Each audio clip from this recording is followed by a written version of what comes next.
You? It's good.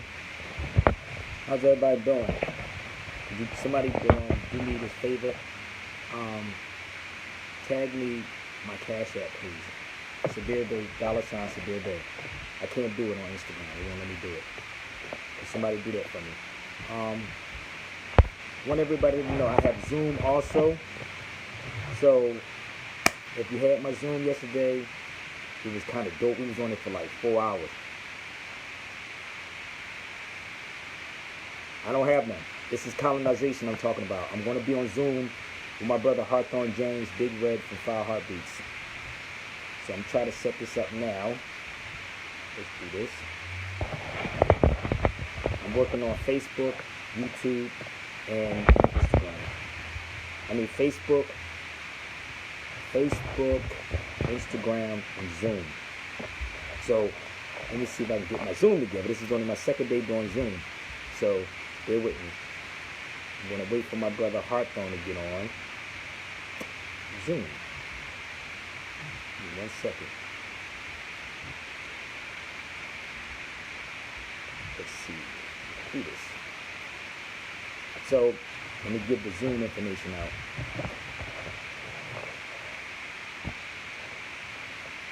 There it is right there. 808. Give me a second. 808-655. 808-655. So that's Zoom. So it's on there. Look on my page. Go to my page. You'll see. Just click the link on my page on Facebook. It's a link that's on Facebook. I posted it up there already. It's already up there. That's all you have to do is click on the link. So I'm just waiting for my brother Hawthorne to get on. Let's see what we're working with.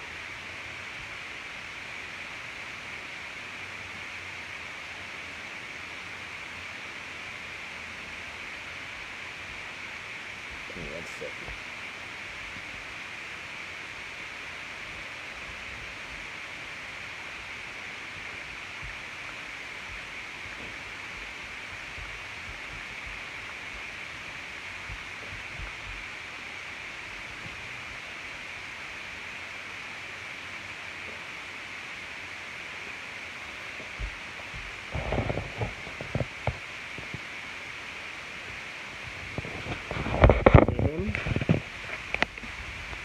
You can't hear me. That's kind of crazy. Let's try it this way.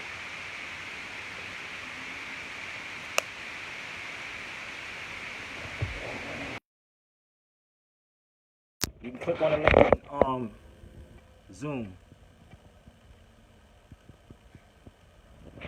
And if you're here, please support by going to, if you choose to, go to Cash App, $Sabir Bey. And also Sabir Bey Radio at gmail.com.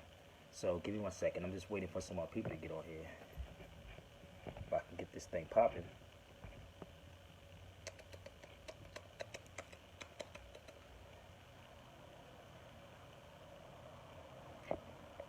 Yeah, bro. I'm on Facebook. I'm on Instagram. So when I'm talking people, I'm talking to different sources. So bear with me. Different sources. I'm not just talking to people on Instagram, and I'm not just talking to people on Facebook. I'm on Facebook, Zoom, and Instagram. Okay? 3. And again, did you hear? If you want to support it at Cash App or PayPal. Here you go. I think I got my brother on here. Yes, sir. Let's see if I got my brother on. What's up? Hold on, Hawthorne. Give me 1 second.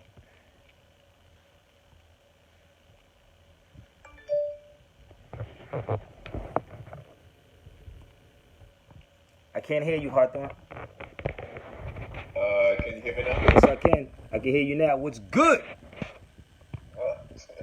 Yo, brother Hawthorne, you think about big brother right there, yo. Y'all gotta come to Instagram, man.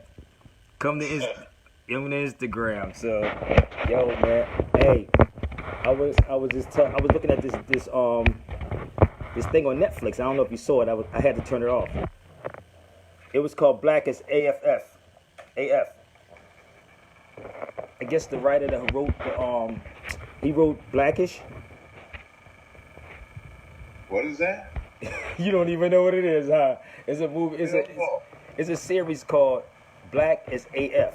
It's on Netflix, but I had to turn it off. But it was he was the writer of Blackish, and he did another one with the model, you know. And I was like, it's some brother, I don't know, man, but it was whack, dude.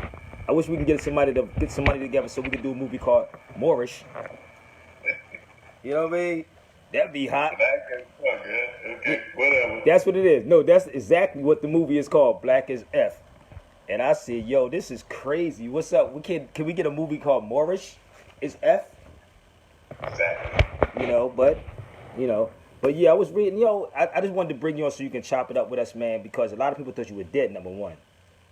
Everybody thought you was dead. They thought you were dead. They thought you were dead, remember? Oh. Yeah, whatever. Yeah, man, and people ain't got nothing better to do besides put some crap on the internet. Exactly. Talk. Exactly. This is the craziest thing ever. And I said, let me bring Hawthorne on because I didn't even hear that rumor, bro. I'm going to keep it 100 with you. That's a rumor I did not hear, about you being... I mean, you can't hear all those damn rumors. Shit. Because I've heard so many... How many times have people died, Every 5 minutes somebody's dying. And people are just talking, man. It's boring. Go get a life. Yo, I wanted to talk about the movie real quick, right? Because I was telling people about the movie Abandon Act that we did. And I was telling them how you were scaring the hell out of me when we were shooting the movie. I said, he don't know that he was scaring the hell out of me at the time. He's, banging on the table. And I was just telling him how, honestly, man, I'm going to keep it real. And I tell people this, even when I'm not on here with you, I say, working with this brother is crazy. He's real dude. He get into his movie no matter how much you pay this brother. He puts his all into this, into whatever he does. And I was saying, just being there, because I said I wasn't supposed to be in the movie. I said they put me in there with you, and I was like, I ain't supposed to be in this movie. But it was a dope piece, and I sent that to a couple of people, man, and they asked me why we didn't do more series of that movie, that short film. Because they were saying it's dope. It really is. It's good because it's like when I'm involved in something and I have input in something. Shit bores me nowadays. I don't want to do things just to be doing them. I've been on TV, been in movies, all that kind of stuff. It's about us now. It's about getting out into the world about who we are, who we really are. Mm-hmm. It's like all this crap that's going on in the world right now with the corona. It's like there's something wrong here. And I don't know how to put my finger on it because as of April 9th, it's not right now, but April 9th, the only people who died from corona in St. Louis were black people. Now it's not. Now I read there's something like 3 white people have died or something like that. Well, what's wrong with this picture?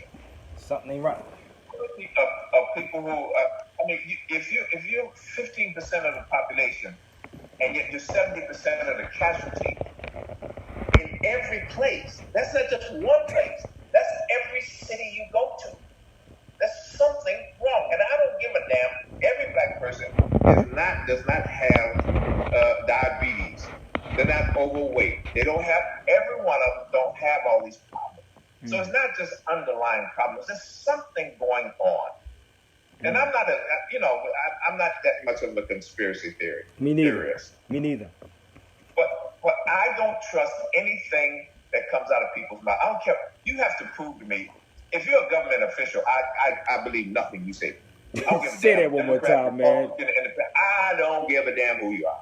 I don't trust nothing that comes out of your mouth. There are bigger liars, like Trump is the biggest liar, but he's not the only liar. Mm-hmm. So anything that comes out of these people's mouths, I don't trust. But there is something going on, and I don't know how to put my finger on it. Hey, have you ever read any of Frantz Fanon's books? No. You got to get them. Study his books. He talks about the colonized mind. He speaks about the colonization or the colonized mind of the so-called blacks in America. Every last one. One book is called. He had Richard of the Earth. Colonized. It's another one. It's another one dealing with colonization. He has a bunch of them, bro. And I'm sitting back last night till like 5 in the morning. I don't go to sleep. So I'm digging in books like, okay, let me figure it out. And I'm speaking with a sister from Egypt, and she said, I'm gonna send you all the PDF files because I have 2 of the books. She said, Sabir, you gotta read Frantz Fanon's book.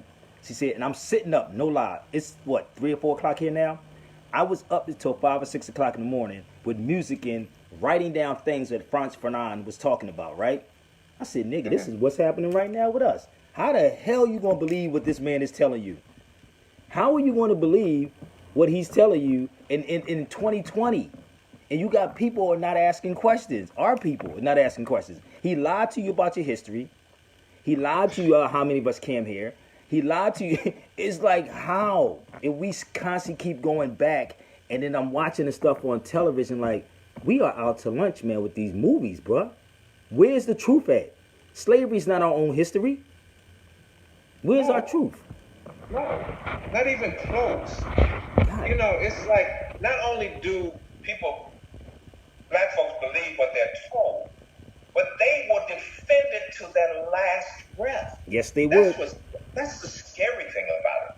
Yes, they would. And then when you give them an alternative version, they will say, you're crazy. It's not right.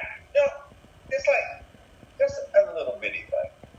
That's crazy, bro. And this is why it's important for. If you say to people Jesus was not white, they will lose their ever-loving mind. And that's just a little thing that just is what's the word I'm looking for? It's just rational to believe that back 2,000 years ago, in that area of the world, people weren't blonde-haired and blue-eyed. In that area of the world, I mean, that's just common sense. But they will fight you tooth and nail because that's a great book. That's a great title of a book. That book that you just put up there. Black Skin, White Mask. Black Skin, White Mask. Yeah. That's a great title. You know, he wrote it in 1952, and it didn't come to the United States until 1967. Yeah, it's just like, wow, you have been brainwashed so much, and I'm not taking myself out of that equation. I never did neither. I know that I get bombarded, and there are things that I wind up, and I look at myself and I say, "What the hell are you thinking, man?" I don't take myself out of that equation because I'm just as brainwashed as everybody else is, but I'm trying to unbrainwash myself. Thank you. At least, and that's what we've been trying to do. When I went overseas, Hawthorne, I said this. I sat on the bed twice, and I don't know if you saw me when I was over there. I sat on the bed in a hotel. It was 2 different times I went there. Every time I went back, I sat there and said, damn, I've been really colonized. Like, I had to say it. And you know, I know some stuff, but I had to admit to myself that I'm colonized. And like you said, how do I undo it? How do I unravel this madness? And you got to fight against your own people at the same time doing it, saying, yo, work with me, rock with me. Like, how can we do this? I'm colonized, you're colonized, admit it. Let's admit that. It's interesting that you say that because I've been looking at a couple of things that's been happening to you, because it's like the pushback sometimes you get from your videos and stuff. And you always say, if I'm wrong, show me where I'm wrong. Yes, I do. But the pushback you get is from you're not a Moor, you're not this, you're not that, that's not true, that's not right, well, show me where I'm wrong. But it's too much. We're fighting against each other instead of working with each other. Dr. Umar has some really good stuff, but then he turns around, he fights, what's the economist? The guy who does the economy stuff. Watkins? Boykins. Okay. Isn't that his name? Boykins? Yeah, Boyce. No, yeah, Boyce Watkins. I think it's Boyce Watkins, the one that you're talking about. That's the one. That's the one he had an argument with. Then Boyce Watkins will turn around and fight Ado. You know, it's like, wait a minute, slow your roll here, people. Why are we fighting each other? It's a tension, brother, and honestly, it's a tension. And I say I don't beef with nobody because I don't eat meat, so I don't beef with nobody. They got beef with me, but I say if I'm wrong. And you see how I am. I'm calm. I was like, if I'm wrong about anything, then prove me wrong. Do the research on what I've done, and then come back to me and tell me that I'm wrong. If I'm wrong. And they never do. And that's all you can ask. But don't be just cutting people off for no reason and saying, you're full of shit. Well, show me where I'm full of shit. That's all I'm asking you. Well, this yeah. We're fighting each other. Don't we have enough enemies? The fucking Chinese are just killing you over in China. And now they're coming into Africa. Yep. You know, everybody on this planet is against you. So why are you against yourself? Exactly. And that's why we're going to talk to each other and figure this out. But that's all I say. Let's talk to each other, figure this out. I don't have all the answers, and I readily admit that. But I know what's right and what's wrong. Mm-hmm. And I'm not going to follow you off of it. Me neither. That ain't happening. That's insane. That ain't happening. No. Yes. No. And I see, the thing, when I'm not a scholar of the things that you're a scholar in.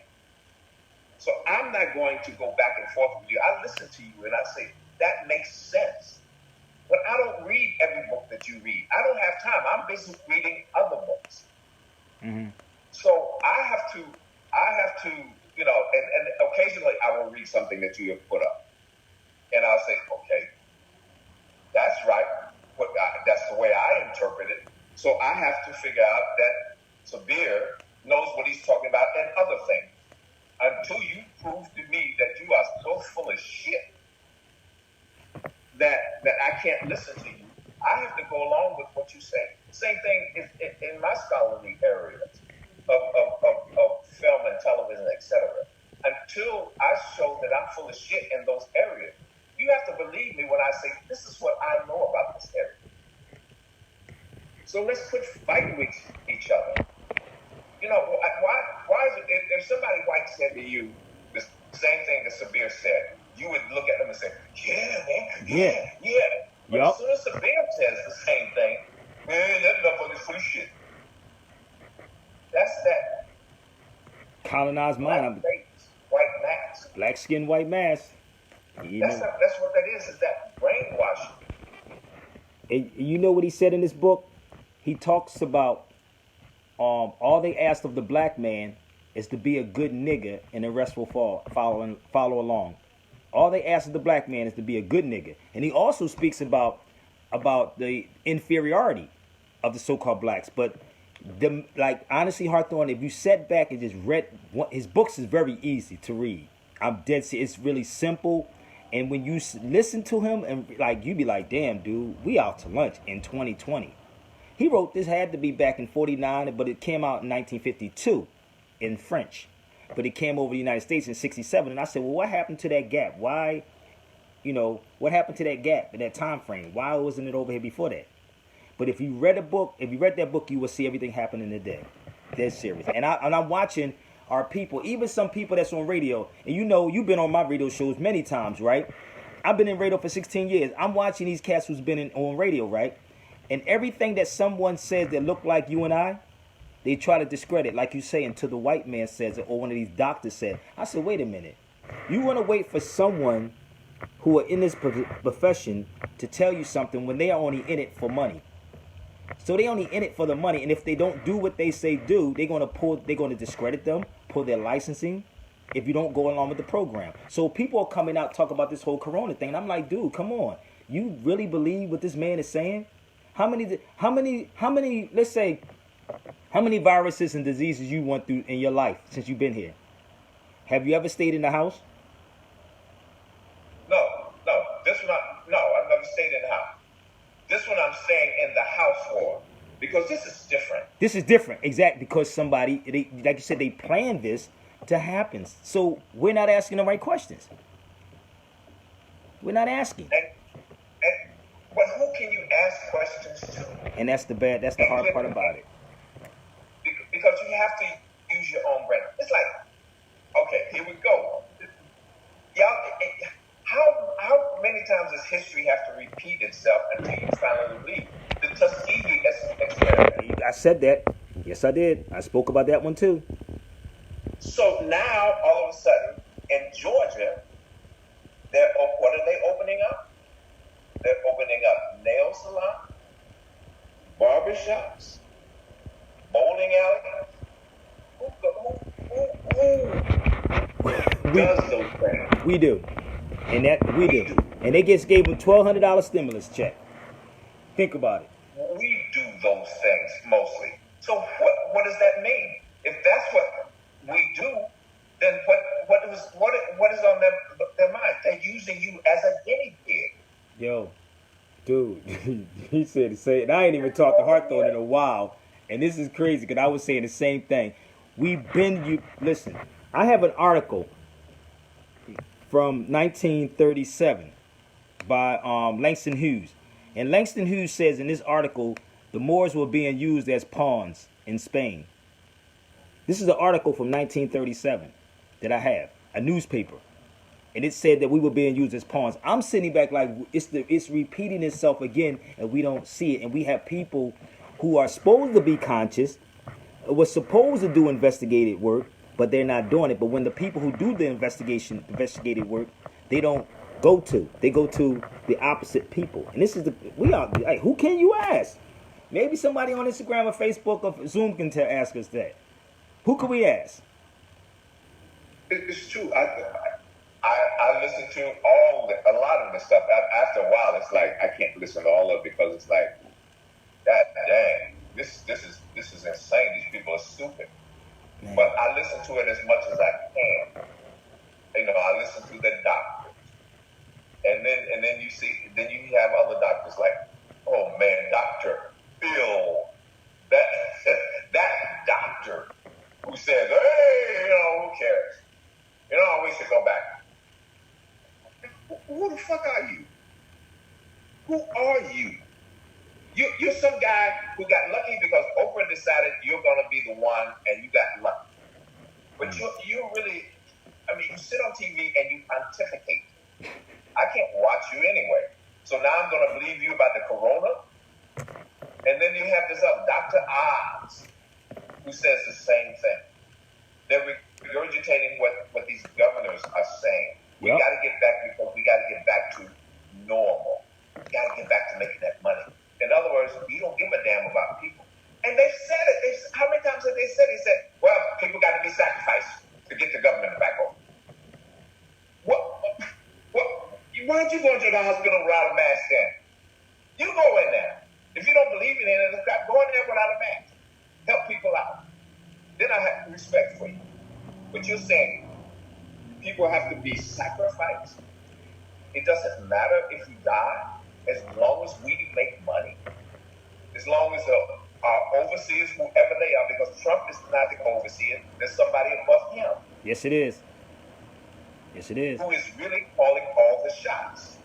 Who is telling him, he's the idiot that's mouthing this shit, but they're telling him, if I can say, open this shit up, and this is how you're going to do it.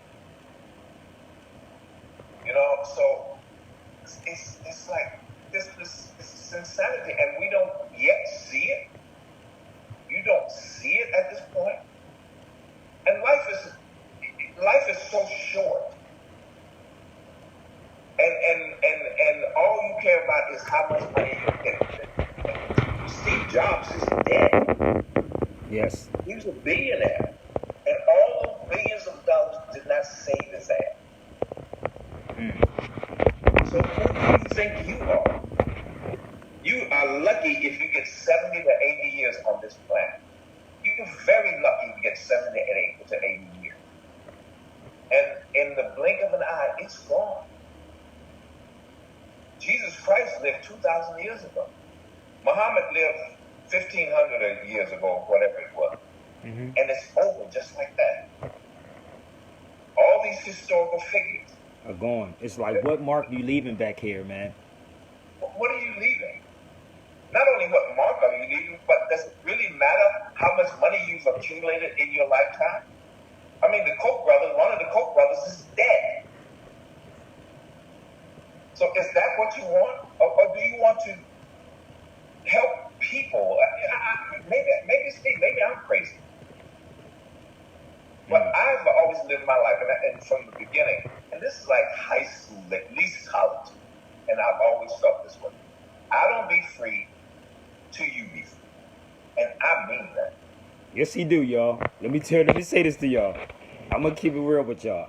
I've known Hawthorne for a couple of years, and when he say that he's not free until you're free, that's real. And this is how I feel.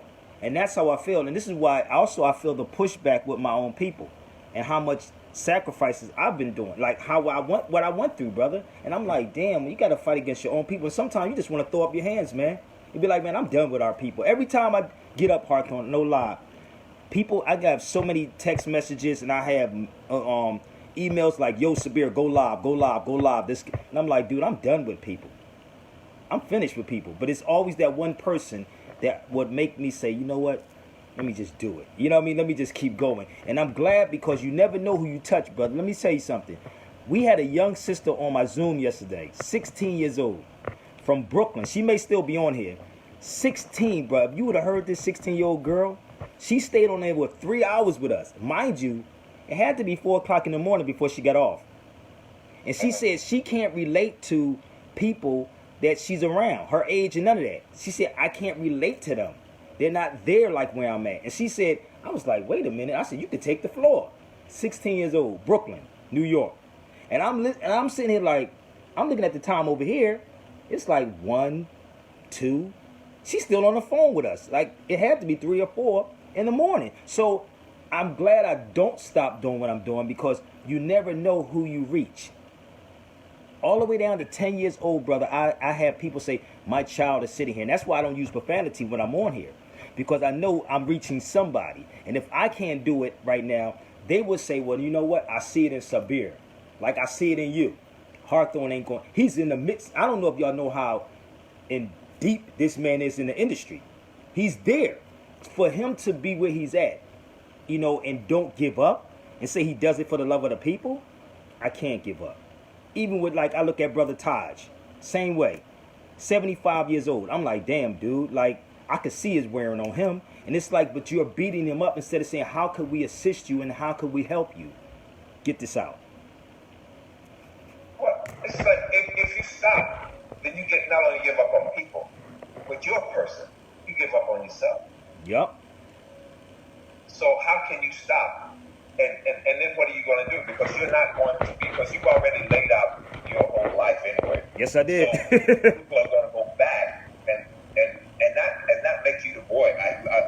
Rarely. They might make you the boy if they figure out how they can use you. There you go. Eddie Griffin said the same thing. So if you stop, then chances of you becoming that one that they'll say, okay, let him in. There's 50,000, 100,000 of other Sabirs that they can choose from. So if you stop, you ain't gonna have nothing anyway. The chances of you having something, it's not gonna happen anyway because they'll look at your past history and say, we can't trust him. He's already established a path of calling us out. So why are we gonna trust him when there are other people who are the other? Well, let's just say some names. I mean, there are other Oprahs that we can use. But no, that's real because it was funny because when I was with Eddie, when I was out there, I go see Eddie. He said, yo, you think about these people in this industry. He said what they would do is if you beg them for something and you trying to switch up in the middle of that begging, he said that's when they really come at you. But if they know that you're coming, they're going to watch you for a while. They're going to test you to see what you like and what you dislike. Let's see his angle. And I'm sitting there, I'm like, God damn, this is true. I said, maybe that's why I didn't go nowhere yet. But I want to thank you, and I say this again, because we did a movie, and Hawthorne shot the script to me, and I was like, I changed it around, and honestly, it was a dope, and I thank him always for putting me in this movie called Abandon Act. And we had, what did we have in there? We had The Alchemist in there, The Law Book. Oh, yeah, that's the thing about because when I read the script, and that's what I'm talking about. For me, when I have influence into things, I want to not only entertain but also educate. And I'm not talking about hitting people over the head and preaching and all that stuff, but the subtleties, the same subtleties that you watch on television every day, because they're not banging you over your head. They're not calling you a slave still, but in a subtle way, they're calling you a slave. Mm-hmm. I tell you what, this is one of the things that I wrote about on my Facebook page. There's an Allstate commercial. The brother that does the Allstate commercials. Yes. He's making his money. God bless him. And I don't know him. I think I may have met him along the way. We may have said hello. But he seems to be a really nice guy. I've never heard anything negative about him at all, anything. So it's not about him. It's about this Allstate commercial when he's sitting on the couch and three other brothers are in there and they're watching a basketball game, football game, whatever it is. I can't remember now. And all of a sudden his commercial comes on. Those three other black men look at him and just see the jealousy come over their faces.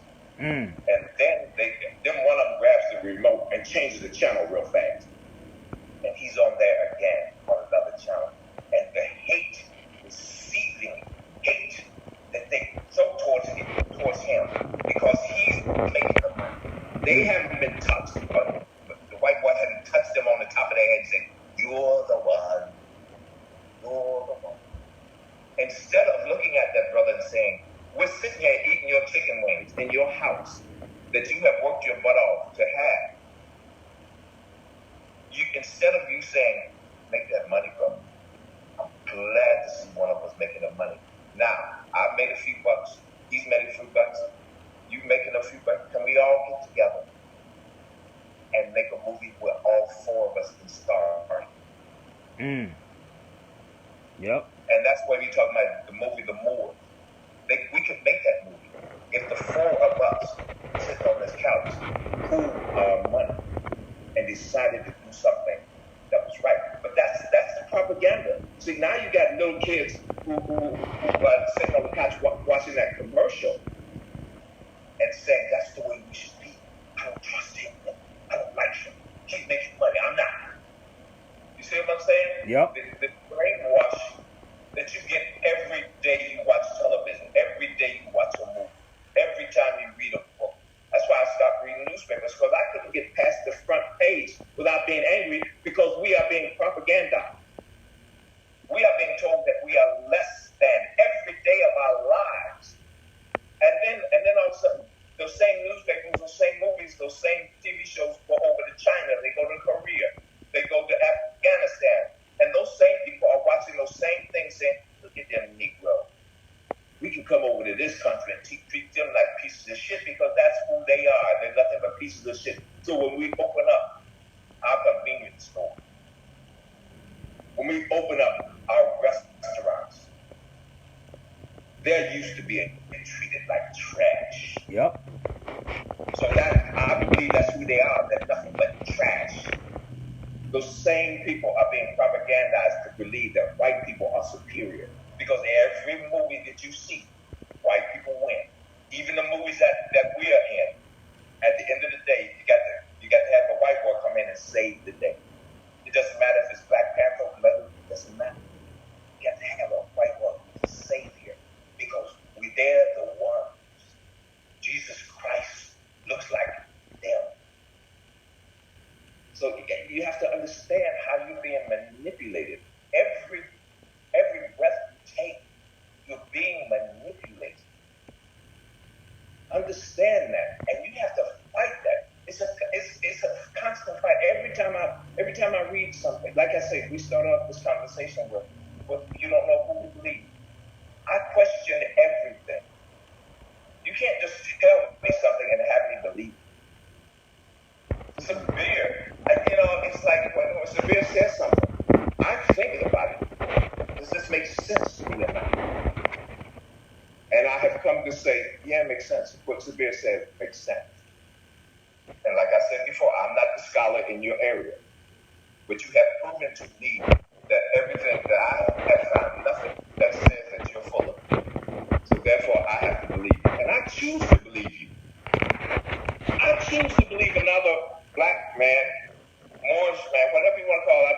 I still say black because it doesn't matter. I got you. I feel you, bro. I feel you. It does to me. It doesn't matter. You bring people to that, and that's what the purpose of that movie too. We bring people to that so they can know the difference. You know. So it's all love with me. But go ahead, man. No, but I'm glad you brought me back to that about to the abandoned act because I sometimes get over on it's all good. And then I get to talk about other things. But the abandoned act, when I saw it, I said there's something missing in there. And for those that don't know it, it's about a young woman whose father has abandoned her as a child. They have no contact, and he's in prison. He's been in and out of prison, and he's back in prison now. And he meets this guy, this Moorish guy, who starts teaching him about his history, about our history. So that triggers something in him to want to touch his daughter, to get back to his daughter, because we've lost that. So she comes to visit him in prison, and the conversation. You have to see the film, see the conversation, but that's what it's about. But when I saw that, I said, I need somebody in here who has this scholarly aptitude to put a few little things in here, so that when people see it, they can say, "Whoa, I didn't know that. I didn't know that." And then if you're interested, then you go back and this is something else because it triggers something else in me. Because for those that know, I directed a film called The Stick Up Kids. Yeah. And there's a scene in there where the lead character is sitting out in the rain on the stairs, and he has this box that his uncle has kept hidden away. Yeah. And his uncle dies, and he gets the box. So he opens the box and starts going through it. Now, Sabir, you would know this guy's name. Tariq. What? We talking about Tariq or John Hanson? Which one? No. I'm talking about the picture that's in the box. The first president of the United States. John Hanson. John Hanson. Okay. Hanson. Okay, so he opens the box, and there's this picture of John Hanson in the box, and he just glances at it, and all you get is like 2-3 frames of John Hanson's picture. Well, a couple of years later, after the movie had come out, I'm on the internet, and I'm watching comments on YouTube, and one of the comments said, "Yeah, I saw that picture of John Hanson." Well, this is only 2 or 3 frames. Yeah, no. In other words, somebody went through that movie frame by frame to see John Hanson's face. That's how important movies are. Exactly, and that's what I loved about it. Frame by frame. It's not just entertainment. It is propaganda. From the beginning, it was propaganda. From the film Growth of a Nation. Do you understand how that movie ruined, not ruined us, but set us back at 200 years? That one movie. Birth of a Nation. Birth of a Nation. Because it was played, Woodrow Wilson decided it was going to be played in the White House. And therefore, the Klan was able to rise. This is the President of the United States who's playing Birth of a Nation in the White House. Do you understand how important one movie was? Now, multiply that by 1 million. Man, they don't even understand, brother. This is why when we did this film, when you brought me on board with this film, I'm sitting there, and that one, remember the article we had, and you was telling the dude to shoot from a certain angle, Yes. and he didn't shoot from that angle, and you know that's not in there. It was one part that he shot from the angle, and I said, well, damn, where's this piece at? To go directly into the book to show that part about when we became black, and he didn't. That's not even in there. Well, see that multiple layers to this. Number one, he's a white guy that was shooting a movie, that's a cinematographer. They don't want to see that kind of stuff. They don't believe it anyway. So when you say shoot it, they may shoot. Then Molly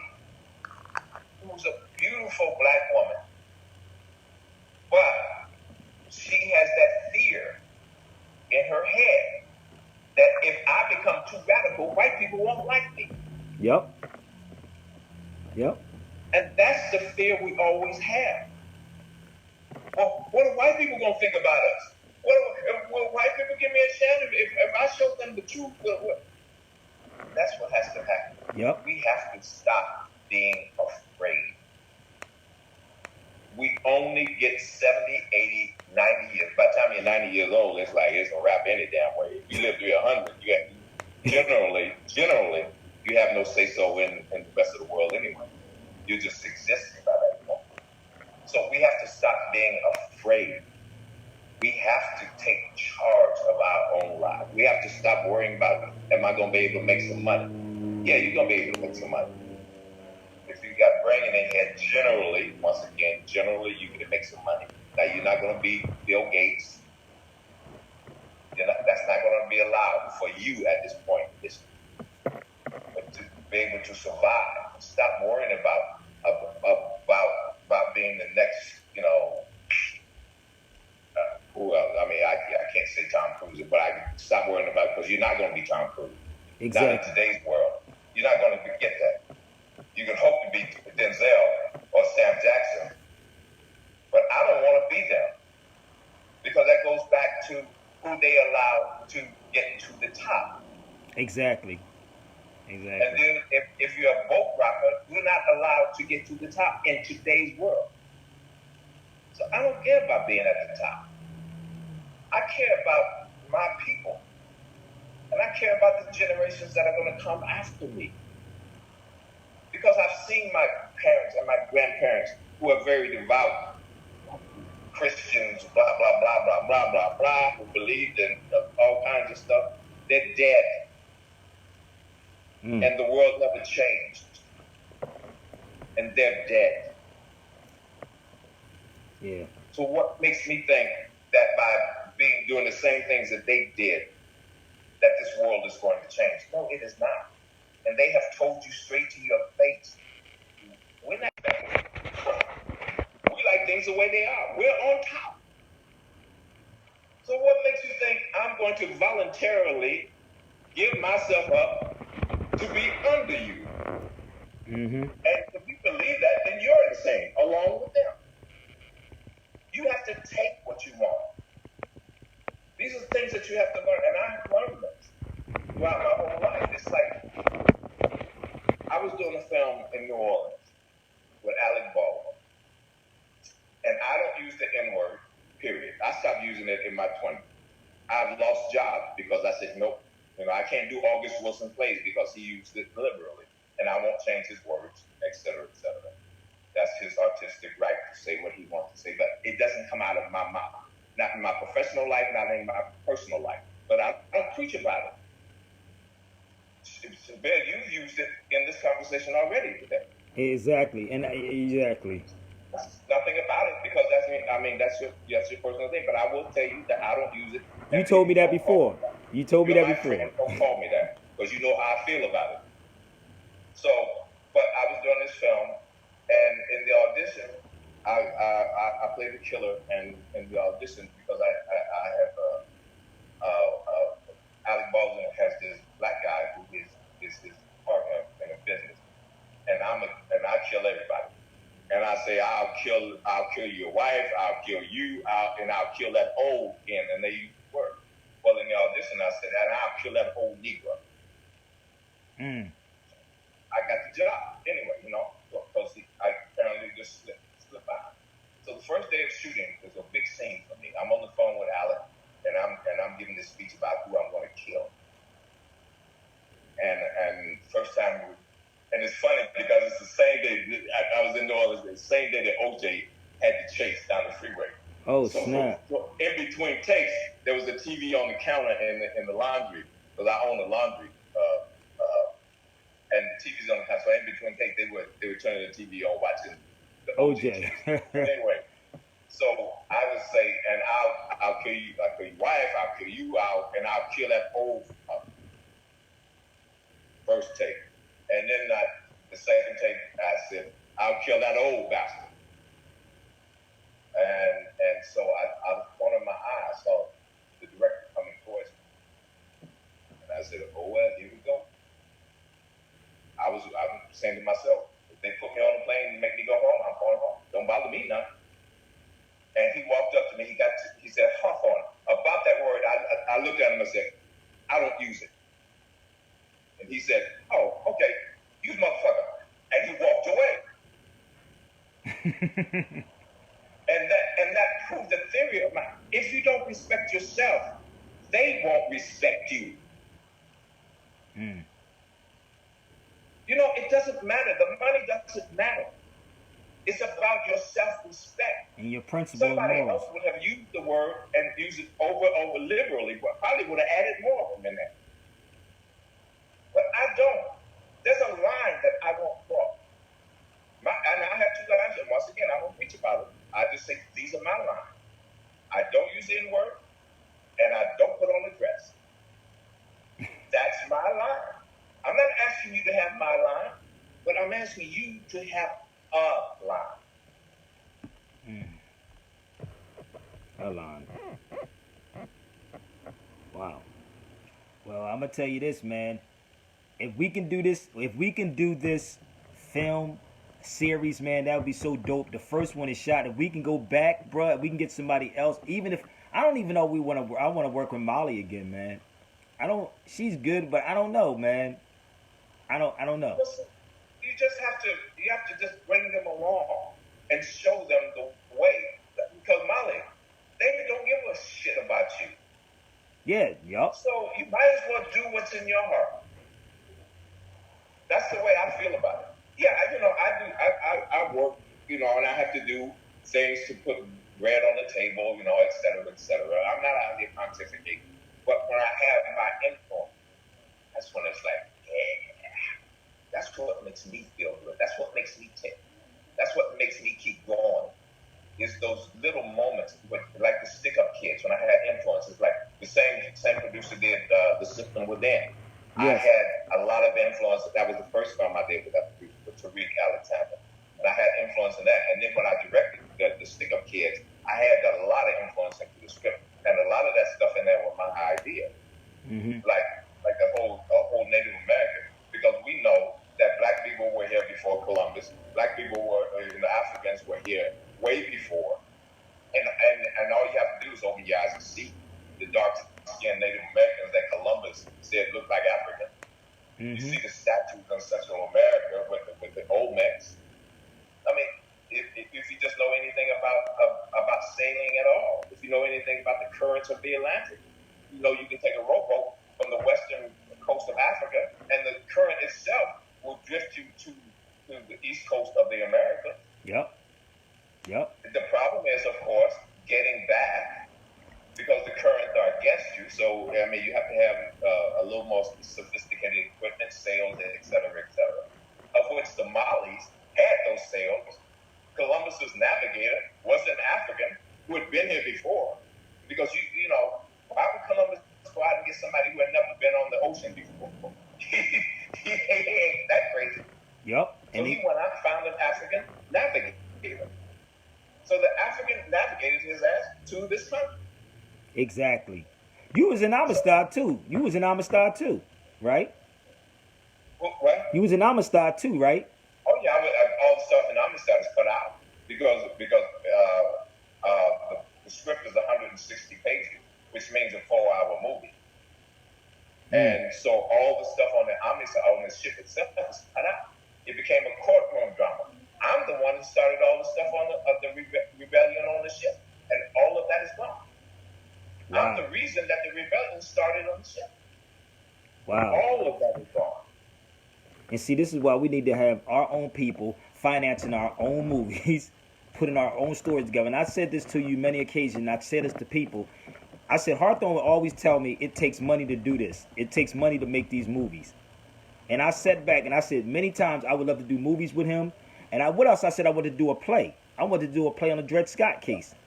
And you said if we can get somebody to sponsor it, if we can get somebody to put up the money, it can happen.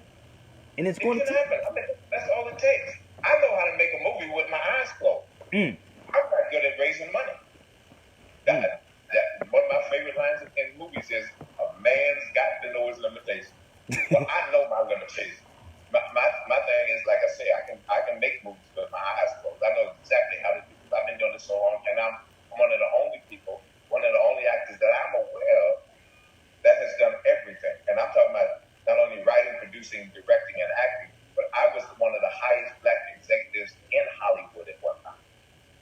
I know that part of the story. Repeat that one more time, bro, because I don't think they heard you in the back, bro. I don't think they heard you in the back. Repeat that one more time. Well, I know how to write and produce. I've done it all. Writing, producing, acting, directing. And at one time, my last 9-to-5 job was I was one of the highest black executives in Hollywood. I was working at TriStar Pictures. I was the head of the post-production ancillary market. So there's nothing in this industry that I don't know. And that's not braggadocio. That's not bragging on this. That's just fact. And it's proven, and I have done that, and everybody can see my work. So it's not BS. It's proven. So I guess when I say things, I guess I'll be bragging because that's what they tell me. Oh, you bragging about? No, nigga, that's what I do. It's just proof. It's just facts. It's what I do, and I'm good at what I do. You know? Yeah. Yeah. Wow. And that's just so I know about this industry. I don't know how to raise money because I'm not that pretty boy that goes out there and smiles at you and all of a sudden you drop your drawers and give me $1 million. There are people out there who can do that. I can't. That's not my forte. I can't talk an Eskimo in the Vines Mice. I can't do it. Hey man, you Chi-Town, man. My brother can. One of my brothers can. Because my daddy had that gift of gab, and I didn't get it. That gene didn't get passed down to me. So that's why I need other people who we can work with, and that's the importance of black folks working with each other. He has the strength to be able to raise the money. I have the strength to be able to know how to use the money. Somebody else has other attributes. So we need to work with each other, but we've been taught and to not trust and work with each other. That's the biggest problem that we have. Yeah. We don't trust each other. And I'll be damned if I hear people all the time talk about, they say, so the plumber came in and he's black and he screwed my plumbing up. And the first thing out their mouth said, see, that's why I'm not using no more black people. I'm not doing it. I'm not using no more black people. No. White boy comes in, tears down your whole house. Out your mouth does it come, I'm not using no more white people? I don't care. This is the same white boy that screwed you over and wants to hang you, but out of your mouth, you don't hear yourself saying, I'm not using no more white people. But as soon as one black person screws up, you condemn the whole race. Well, what I always say is, if that plumber comes in and screws my plumbing up, I say, I'm not using that black man no more. Exactly. Because there are 100 other black guys who are great plumbers, and I just happen to be screwed up and get the wrong one. But I'd never say, I'll never use no more black people because one person screwed up. But that out of your mouth, how easily does that come out of your mouth? Does that not tell you how screwed up you are? When that, with ease, condemn your own people. In other words, you condemn your mama. Yep. Your daddy. When Charles Barkley said, the only thing black women can do for me is show me where the white women at. You said to everybody on this planet, my mama ain't shit, my grandmama ain't shit, my sisters ain't shit, my aunts ain't shit. See what I'm saying? Yep. You not only condemn black women that you don't know, you condemned your own mother. Wow. We out to lunch, man. We out to lunch, bro. Brother.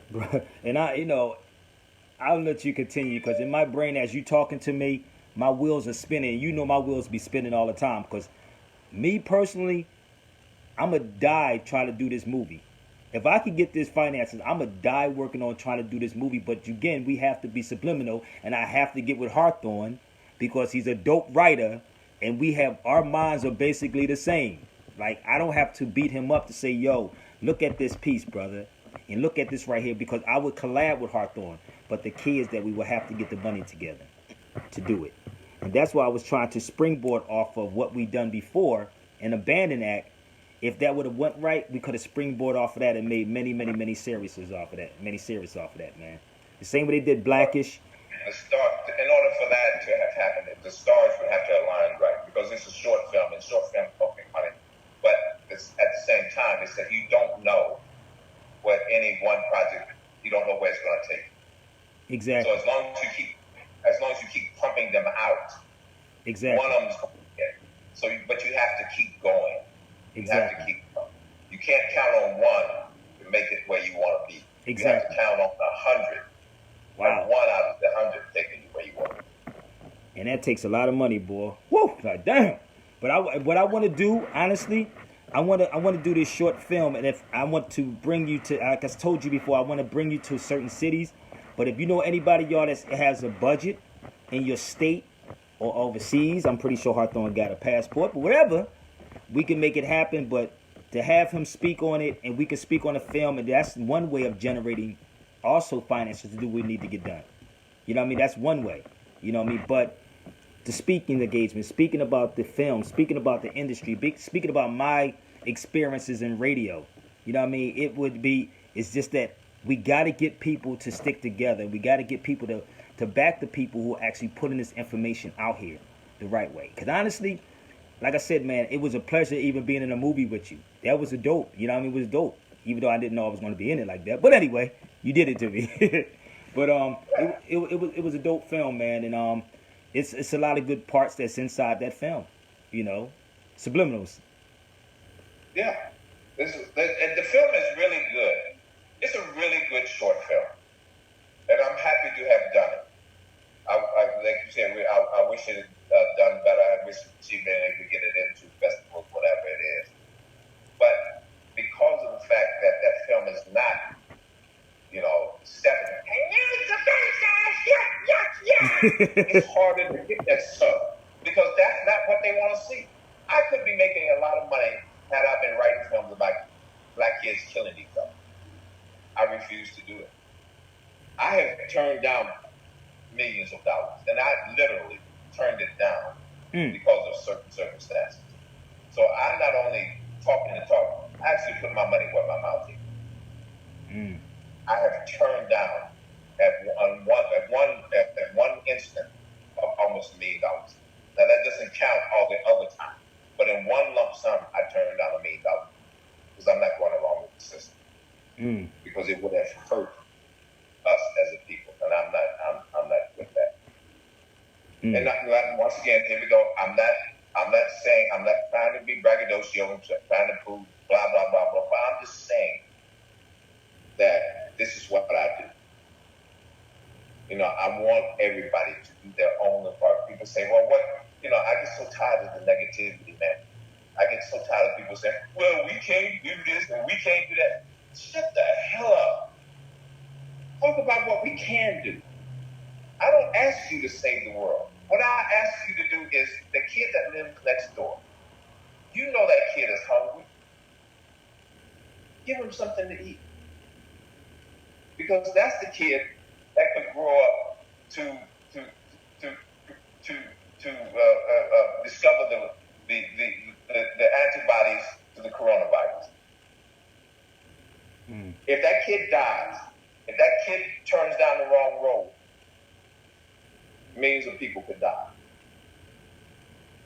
Just do your one little part. Everybody can't be Malcolm. Everybody can't be Martin. Just do your part.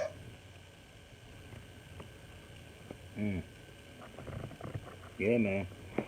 But I'm going to get off it. Tell them where you're going to be at. You got a show. You're doing a show tomorrow too, right? A radio show. Yeah. I'm going to be doing an interview tomorrow, and it's on my Facebook page. I'm not quite sure. I don't have all the info in front of me, but it's on my Facebook page, Hawthorne James. If you go to my Facebook page, it's on the information. Tomorrow, starting around 2:00 West Coast time. That would be 5:00 East Coast time. So, and I'll be talking about one of the films that I'm very excited about, because there's a film called Why Me, which was written by a 13-year-old black girl, and we shot it about 4 or 5 months ago now. And it's about mental illness. And this 13-year-old black girl wrote this script. 13. May. 13. 13 years old. She wow. was 13 years old. She wrote this film about. She stars in the movie. Her mother, worked with it, and Robert Corrin directed the movie. So, when we got there, we started working with it, and we rewrote some of the script for us because they're not experienced screenwriters, etc. But it's her script, and the basic of it, and Cinda Williams, who was played in one of Spike Lee's movies, Mocha the Blues. She was lead. Cinda Williams, and she played Halle Berry's sister in the Dorothy Dandridge story. So you would know Cinda. She plays my wife in the movie, and so I'll be talking a little bit about that tomorrow. Okay. But it's a really good script, and there's another movie that I did before. Last film I actually shot, because I've lost a couple jobs since we had to stay indoors.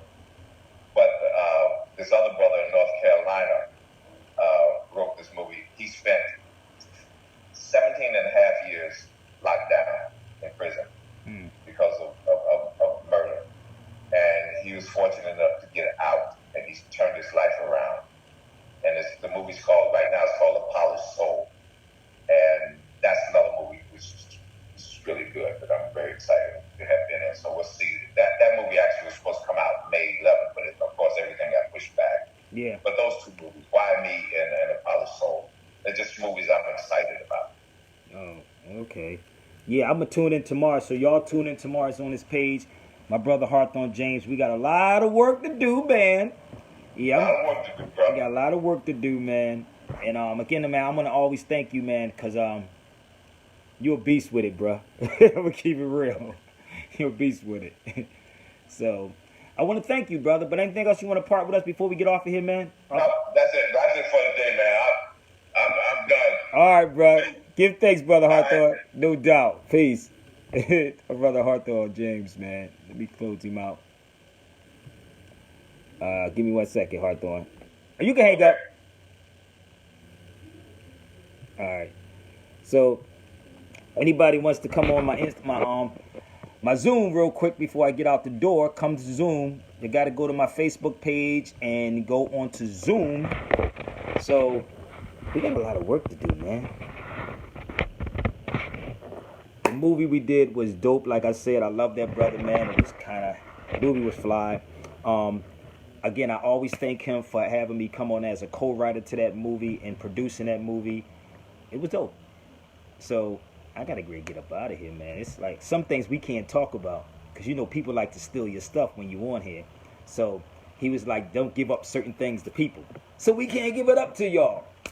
But y'all, $ Sabir Bey, Cash App, or SabirBeyRadio@gmail.com. Shout out to my brother Bilal. We got Philly in the building. Where's my brother Bilal at? My brother Bilal Jackson Bay. My brother, we got Jerry on here. What's up? My brother Narayan, what's good? So I gotta get ready to go, y'all. Anybody wants to come on Instagram? What time is it? 4:34. I got a couple more minutes before I can break out. Anybody want to share on Instagram or Zoom? Come to the Zoom real quick.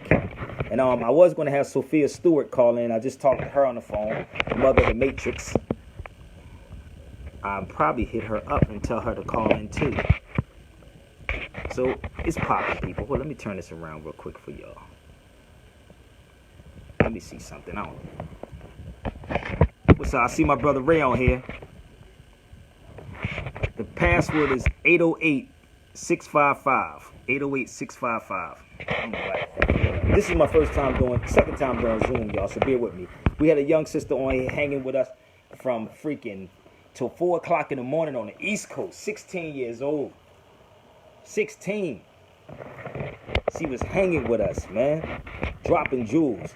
So, I don't know if this thing is on. Is it on? Somebody hit me up on Zoom and see if it's working, because I don't know what's popping with that, man. You can go to my Facebook, click on the link, and come to Zoom. Looking good, Big Red. Yes, that's my brother, man. And I'm gonna tell y'all something. He inspires me so much, boy. It's so crazy. He inspires the hell out of me, man. Hey Ray, could you do me a favor, bro? Could you go to Zoom? Cause I don't know what's going on. If y'all want to come on my Instagram, come on my Instagram. It's open to anybody. And let's talk. Cause I might just pull somebody on Instagram. Who knows? Let's see who we got on Instagram.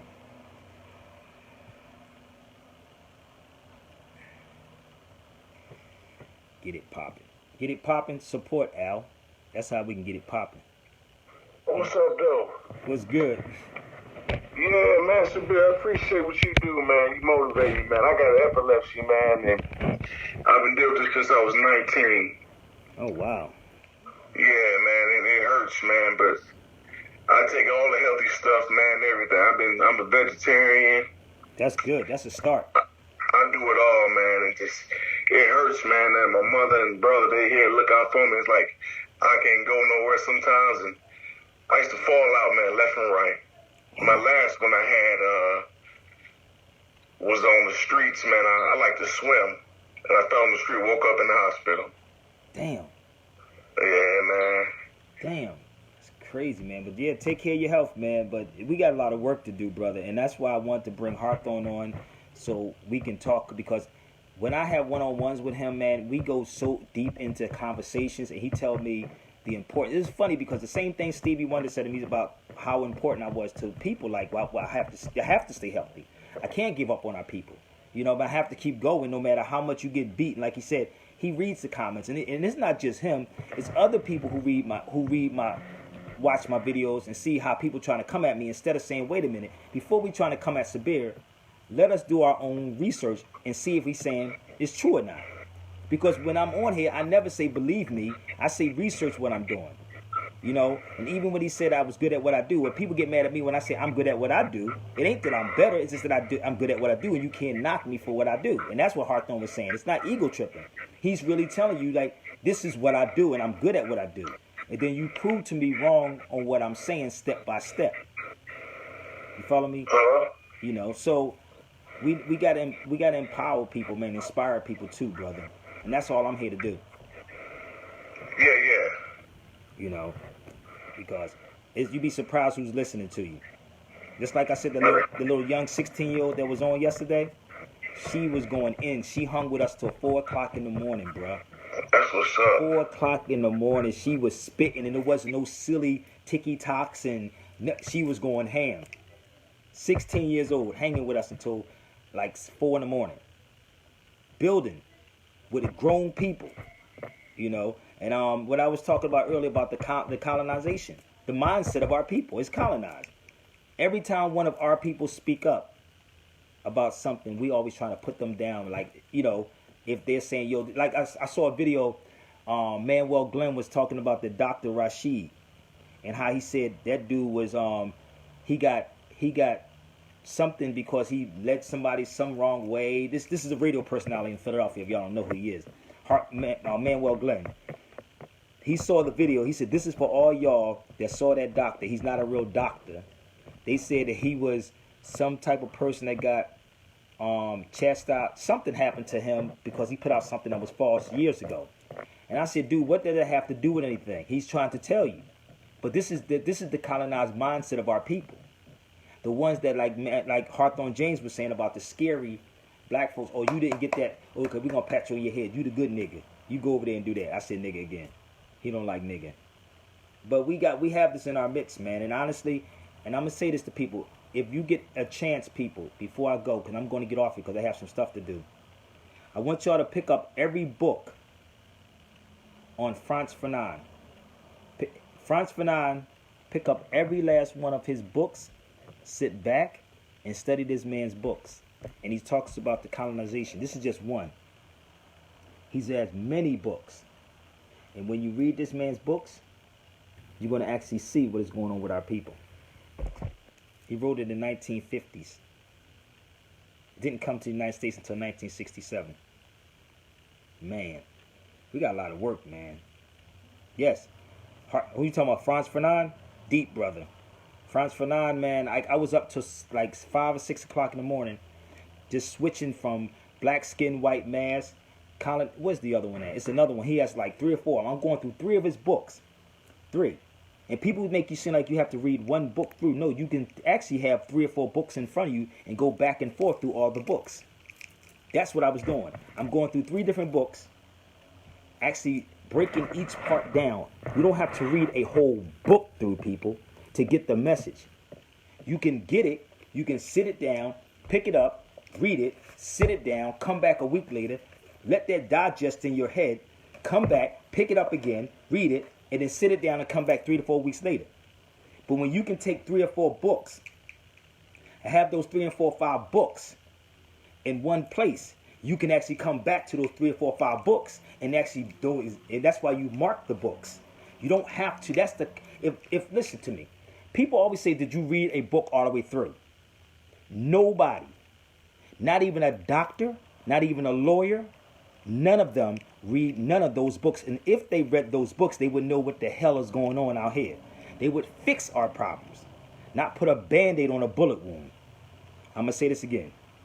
They would fix the problems, not putting a Band-Aid on a goddamn bullet wound. Negroes, that's the colonized mind.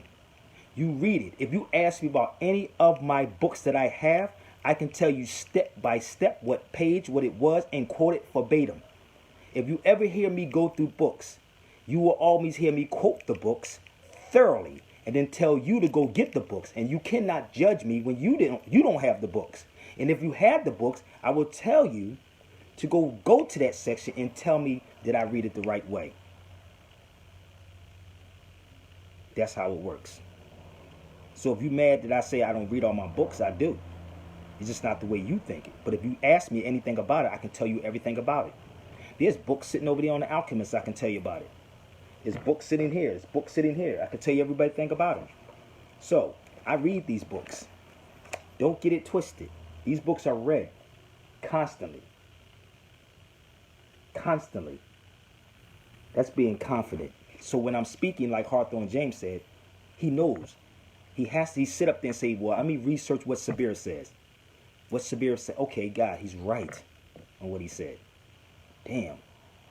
The only people that get upset about this are jealous-hearted black folks. And that's what Hawthorne James was saying. The jealousy of our own people, not the white man. Apply yourself. Empower yourself. If I show you a book to get, then go get the book. Plain and simple. And then prove me wrong. And then maybe you can add on and help out. Did that make sense, people? Did that make sense? Help me out. Do it make sense? Man, we out to lunch, man. So I got to get ready to go, y'all. Nobody has a question for me before I go?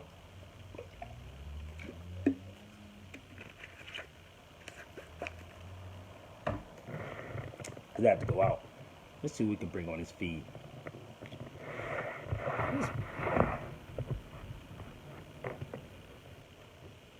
Okay, let's see who we got on Instagram. This is called a eucalyptus. Whew. Do you need anything? Do I need anything? Like, far as what? Far as what? What anybody want to do? They want to go Cash App. They can hit Sabir Bey. I don't know if I read that book. Somebody just texted me that I read that book. I don't know what book you're talking about. I'm not going to go on it yet. Did you read the 1,000 books that I have here? I'm going to come right back at you. Did you read the books that I just said? Wretched of the Earth, Black Skin, White Mask, Miseducation of the Negro. And which one did you read? So, the moment. Oh, no, just hit up $ Sabir Bey, Cash App, or SabirBeyRadio@gmail.com. SabirBeyRadio@gmail.com, PayPal, or Cash App, $ Sabir Bey. Again, we're gonna work on trying to get Hawthorne James and I in different places. My brother Mel Jackson said he's with it, but we got to get somebody that has a budget that actually would bring us to these places to actually speak on it. Like I said, I would love to do a workshop on how you do radio, how radio goes, my experience in radio. Even the lectures that I would do will be on that also. So I got to get out the door, y'all. I've been in here all day on a Facebook and Zoom yesterday. I wasted my whole day, but I got to get outside to get some vitamin D. So I appreciate everybody's support. All right? You know somebody has a budget. Let's make it work. If you want some real information, some truth, let's get it popping. All right? But I got to go. Share this video out. Peace.